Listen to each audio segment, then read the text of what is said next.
오늘도 기도의 자리에 나오신 여러분, 우리 주님의 이름으로 축복합니다. 먼저 사도신경으로 우리의 신앙을 고백하심으로 기도회를 시작하겠습니다. 사도신경으로 고백합니다.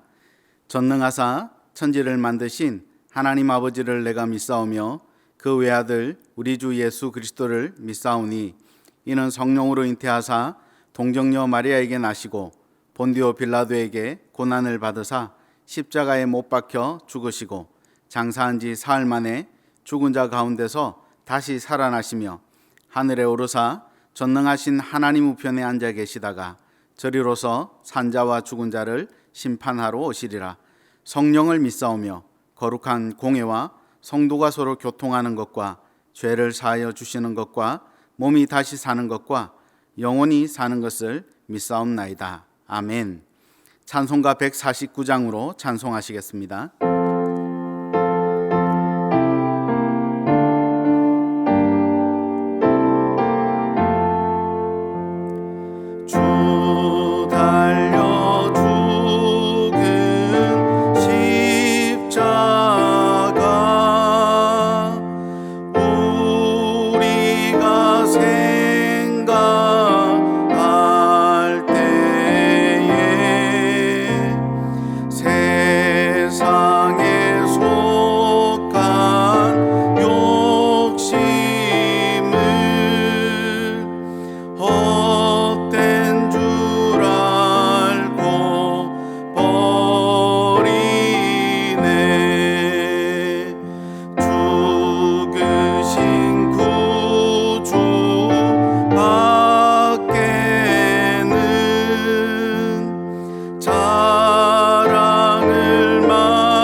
오늘 함께 은혜를 나눌 하나님 말씀은 사사기 11장 12절부터 15절까지 말씀입니다. 원래 큐티 본문은 28절까지인데 15절까지만 보도록 하겠습니다. 사사기 11장 12절에서 15절입니다. 제가 읽도록 하겠습니다.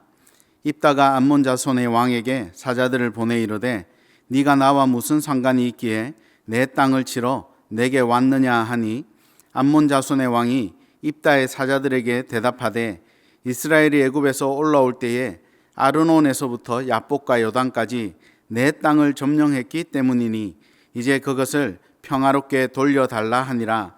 입다가 암몬 자손의 왕에게 다시 사자들을 보내 그에게 이르되 입다가 이같이 말하노라. 이스라엘이 모압 땅과 암몬 자손의 땅을 점령하지 아니하였느니라. 아멘. 이전에 제가 외국에서 사역을 한인교회를 섬겼던 적이 있는데요. 하루는 두 아이를 남자아이 2명을 가진 한 부모님들이 저희 교회에 등록을 한 적이 있습니다. 저희가 섬겼던 그 교회를 섬겼던 도시는 그 나라에서 두 번째로 큰 도시였는데 새로 등록한 이 가정은 제일 큰 도시에서 이렇게 있다가 저희 도시로 와서 저희 교회로 이렇게 등록을 했던 가정입니다. 그런데 너무 감사하게 이 부부가 저희 교회 와서 굉장히 큰 은혜를 받았던 모양입니다. 그래서 이제 교회 생활을 아주 잘 해나가던 그 찰나에 어느 날 저에게 연락을 해서는 한번 좀 만나자고, 면담을 할 게 있노라고. 그래서 교회에서 제 방에서 만나서 이렇게 교제를 하는데 그런 얘기를 하는 겁니다. 목사님, 왜 교회에서는 성경을 과외를 좀 안 해줍니까? 자기 은혜를 받다 보니까 자기 아이들이 성경을 좀 더 많이 알았으면 좋겠는데 그런 기회들이 많이 제공되지 않는 것 같아서 자기들이 좀 성경 과외를 아이들에게 시키고 싶노라, 그런 요청을 하러 저를 찾아왔던 겁니다. 그 전에 어떤 배경이 있었는가 이렇게 좀 여쭤봤더니 그 나라에서 제일 큰 도시에 있으면서 아이들을 과외를 무려 적게는 5개, 많을 때는 7개나 시킨 겁니다. 그러니까 아이들이 학교를 마치면 그냥 과외를 다니면서 저녁 늦게 이제 밤늦게 집에 돌아오는 거죠. 초등학교 아이들에게 말입니다. 지금 이 도시에 와서는 과외를 그렇게 많이 시키지 않는다고. 그래서 시간이 좀 비니까 자기들이 성경 과외가 있으면 이 아이들을 과외를 시키겠노라고. 그리고 최고 우선순위에 두고 우리 아이들 과외를 좀 성경으로 시키고 싶다. 그러면서 저한테 하는 얘기가, 목사님이 좀 해주시면 안 되냐. 아이들 수금은, 아이들을 모아오는 거는 자기들이 자신 있다고, 우리 아이 두 명만 하면 이게 별로 이제 도움이 안 되니까 물질적으로 이제 아이들을 많이 자기들이 모아올 테니 목사님 좀 과외를 해주면 좋겠다. 제가 너무 바빠서 안 되면 제 아내라도 사모님이라도 좀 나서 주셔서 과외를 해주시면 너무 좋겠노라고 이렇게 제안하는 것을 들었던 적이 있습니다. 감사하지요. 은혜를 많이 받으니까 말씀을 알아야 된다는 마음이 막 열정이 생긴 거지요. 그러니까 자기 아이들이 성경을 많이 알았으면 좋겠노라고 이런 제안을 해주신 겁니다.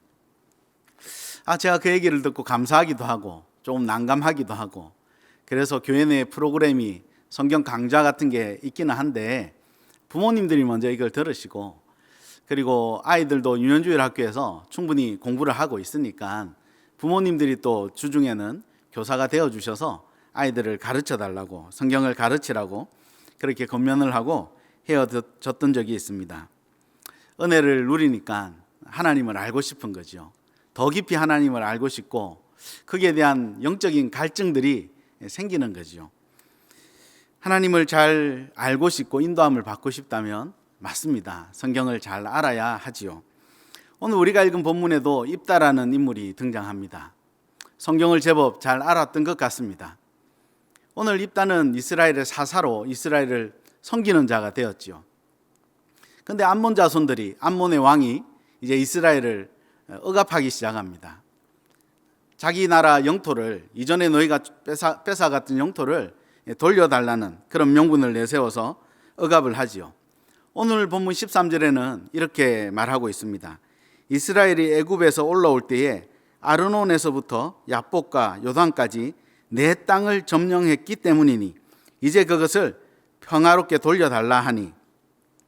암몬 왕이 말하는 게 그겁니다. 지금 너희가 살고 있는 땅이 내 땅이라는 겁니다. 너희가 이전에 뺏어갔으니까 다시 나에게 돌려줘야 된다라고 압박하고 있는 겁니다. 그런데 입다가 어떻게 얘기합니까? 오늘 우리가 읽었던 본문에 근거를 하면 제법 하나하나 반박을 합니다. 우리가 다 읽지는 못했지만 여러분 큐티를 다 읽으실 거니까 하나하나 제법 역사적인 근거들을 대가면서 반박을 하지요.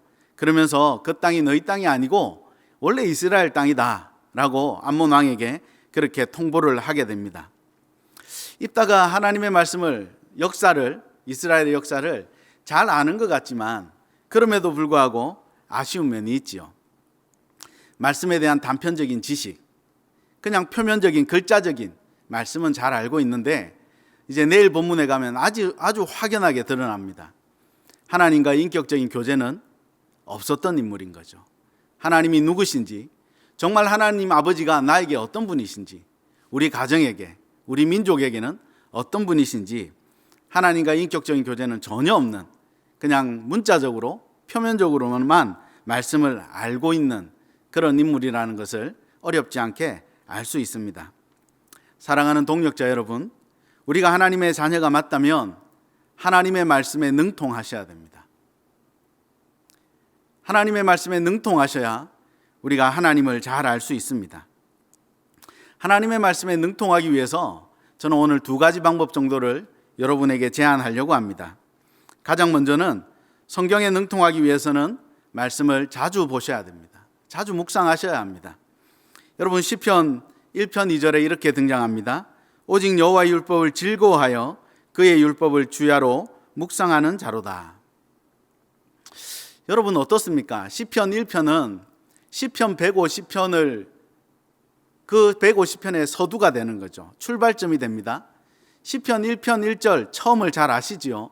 어떻게 시작합니까?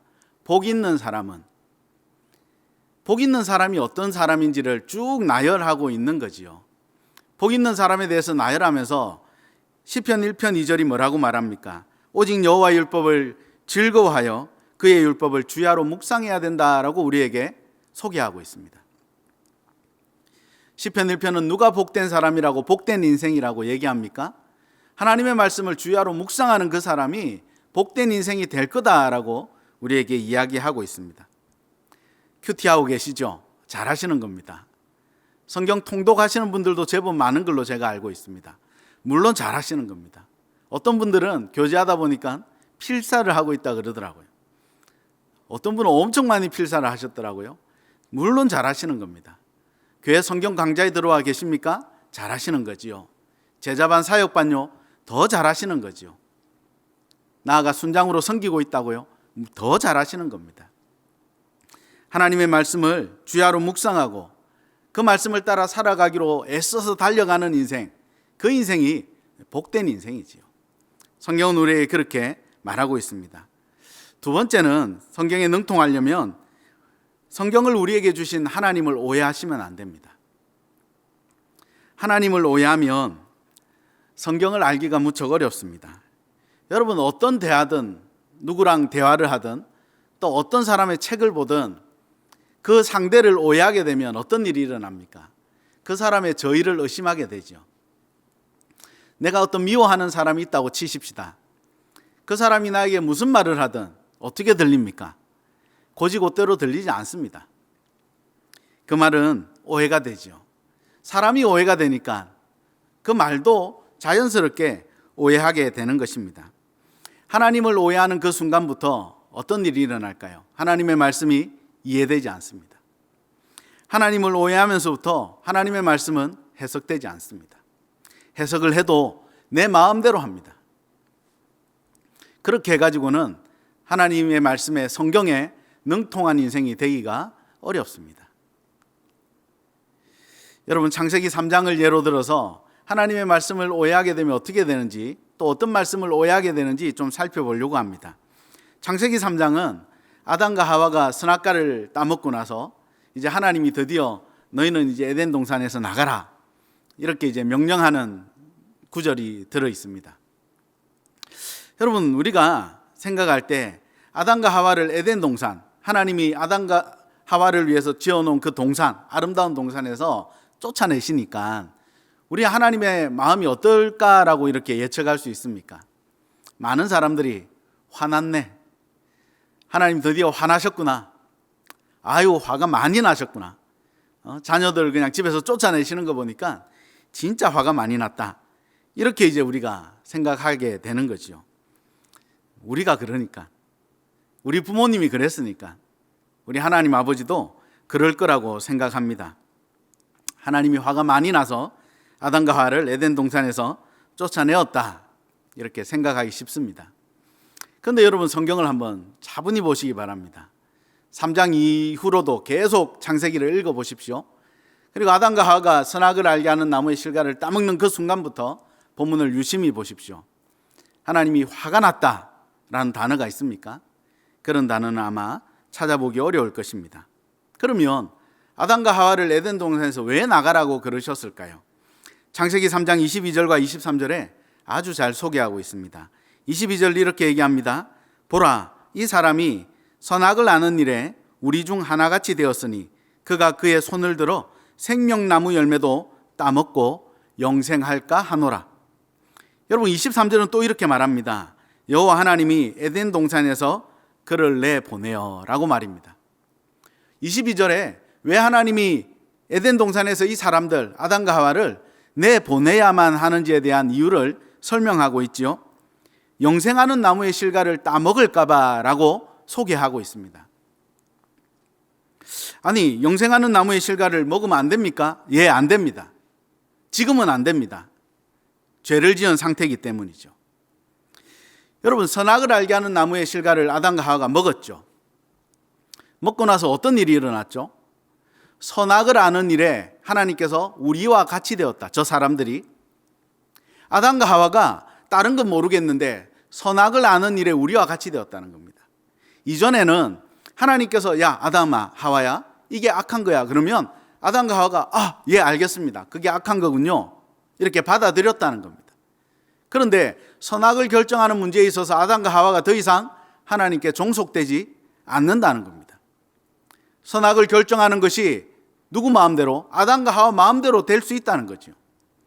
아담과 하와가 이게 악하다 그러면 악한 게 되는 겁니다. 하나님의 말씀과 관계없이 말입니다. 선악을 아는 일에 하나님과 분리된 겁니다. 그들이 적어도 선악을 아는 일에는, 결정하는 일에는 하나님이 되어버린 거죠. 다시 말하면 하나님과 분리되었다는 것은 생명 대신 하나님으로부터 어떤 생명도 공급받지 못하게 되었다는 것입니다. 하나님으로부터 분리된 상태, 그 상태에서 영생하는 나무의 실과를 먹으면 어떻게 될까요? 하나님 없이 영원히 살아야 됩니다. 하나님 없이 영원히 사는 곳이 어딜까요? 지옥이죠. 오늘 22절의 말씀에 뉘앙스가 느껴지십니까?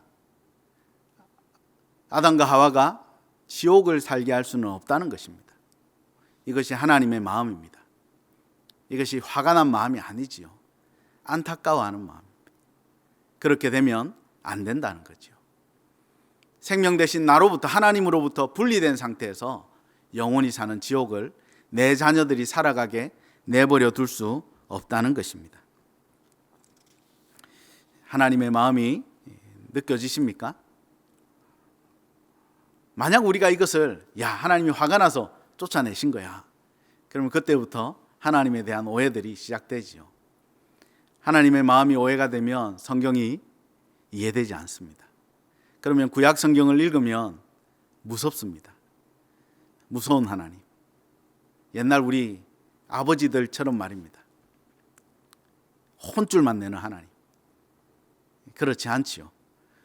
오늘 창세기를 통해서 우리가 하나님의 마음을 어느 정도 엿볼 수 있는 거지요. 그리고 이 하나님은 우리를 다시 하나님이 만든 그 본향집 에덴 동산으로 복귀시키려고 준비하시는 것이죠. 우리에게 좋은 아버지 되는 하나님을 여러분 발견하셨습니까? 여러분 말씀에 형통하려면 두 가지를 잘 하셔야 됩니다. 그 말씀을 늘 가까이 두시고 읽으셔야 합니다. 그리고 그 말씀을 주야로 묵상하셔야 됩니다. 그 묵상하다는 단어가 읊조리다 이런 뜻인데요. 어쨌든 이게 사투리인지 모르겠지만 궁시렁 되셔야 됩니다. 계속 입술에 두시고 그 말씀을 여러분 것으로 만드셔야 됩니다. 그리고 늘 잊지 마십시오. 하나님은 우리의 좋은 아버지라는 것을 말입니다. 내 좋은 아버지가 나에게 주신 말씀이구나. 그 아버지를 늘 기억하시면서 말씀을 가까이 두시기 바랍니다. 말씀에 능통한 성도로 여러분 성장하시고, 그리고 하나님의 마음을 잘 알아 하나님께서 우리를 위해 준비하신 좋은 길들로 늘 인도받으시는, 그리고 오늘 하루도 하나님이 준비하신 그 좋은 길로 인도되는 여러분 모두가 되시기를 우리 주님의 이름으로 축원해 드립니다. 한번 기도하시겠습니다. 하나님 아버지 감사합니다. 우리에게 말씀을 주시고 또한 말씀이 육신이 되신 예수 그리스도를 주셔서 참 감사합니다. 영원히 죽을 수밖에 없는 인생들 부르셔서 영원한 생명으로 인도하신 주님 찬양합니다. 오늘도 우리가 하나님을 더 깊이 사모하기를 소망하는데 하나님 말씀을 가까이 두게 하시고 아버지 마음을 늘 깨달을 수 있도록 우리를 축복하여 주시옵소서. 우리를 사랑하시는 참 좋은 하나님의 인도하심을 오늘도 놓치지 말고 잘 깨달아 쫓아갈 수 있도록 축복하여 주옵소서. 예수 그리스도 이름으로 기도드렸습니다. 아멘. 오늘 말씀을 기억하시면서 두 가지 기도 제목으로 함께 기도하시겠습니다. 첫 번째 기도 제목은 분주한 일상 가운데서도 말씀을 가까이 하게 하소서. 시편 1편의 말씀같이 복 있는 사람은 말씀을 주야로 묵상하는 자라고 하셨으니 오늘도 여전히 분주한 하루지만 하나님 말씀을 놓치거나 잊지 않도록 인도하셔서 하늘의 복으로 살아가게 하소서. 두 번째 기도 제목입니다. 좋은 아버지 하나님을 경험하는 하루가 되게 하소서. 늘 가장 좋은 것을 우리에게 주시려는 좋은 아버지 되시는 하나님을 알고 그 하나님과 동행하기를 간절히 기대하는 마음으로 하루를 살아가게 하소서. 나를 간절히 찾는 자를 만나 주신다고 하셨으니 오늘도 간절히 아버지께 도움을 구함으로 우리의 도움 되시고 방패 되시는 하나님을 만나 뵙게 하소서. 이 두 가지 기도 제목으로 함께 기도하시겠습니다. 기도하십시다.